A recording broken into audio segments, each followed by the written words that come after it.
Karibu. Sauti unayosikia ni ya Khadija binti wa Hassan ndani ya Khayrat TV, tukikujia mubashara moja kwa moja kutoka Phoenix, Arizona. Enyi wasikilizaji wangu, maisha ya mwanadamu si jambo la mchezo. Ni safari iliyoandikwa kabla hata hajafungua macho yake duniani. Safari inaanza pale anapopuliziwa roho akiwa tumboni mwa mama yake, akiwa dhaifu, asiyejiweza, asiye na uwezo wa kujilinda. Siku zinapita, wiki zinakatika, miezi inasonga, mpaka pale anapochoropoka tumboni, akija duniani kupitia njia dhaifu, lakini kwa amri ya Mola wake. Na katika ujio wake huo humwacha mama yake na alama isiyofutika, kovu linalobeba simulizi ya uhai wake na mapenzi yasiyopimika. Subhanallah. Mwanadamu huyu huanza safari yake ya mihula minne, ikiwa Mola wake atamjalia kufikia utoto, ujana, utu uzima na hatimaye uzee.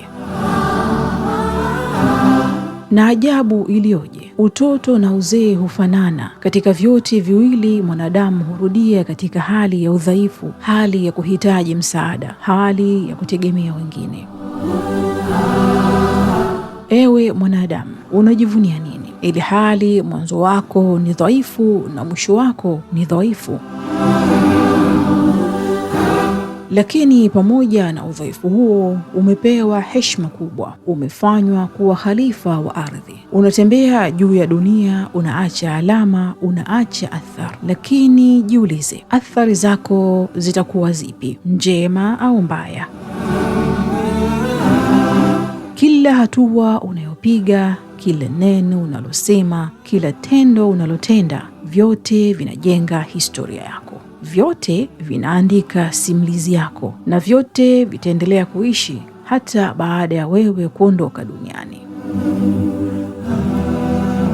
Basi ewe nafsi yangu, nawe unanisikiliza, tafakari safari yako, tafakari mwisho wako. Leo tuishie hapa. Insha Allah, tukipata wasaa tutaendelea tena. Ahsantum kwa kunisikiliza. Endelea kubaki na Khayrat TV. Mwenyezi Mungu atujalie baraka zake na atuzidishie kheri. Amani na usalama viwe juu yenu nyote.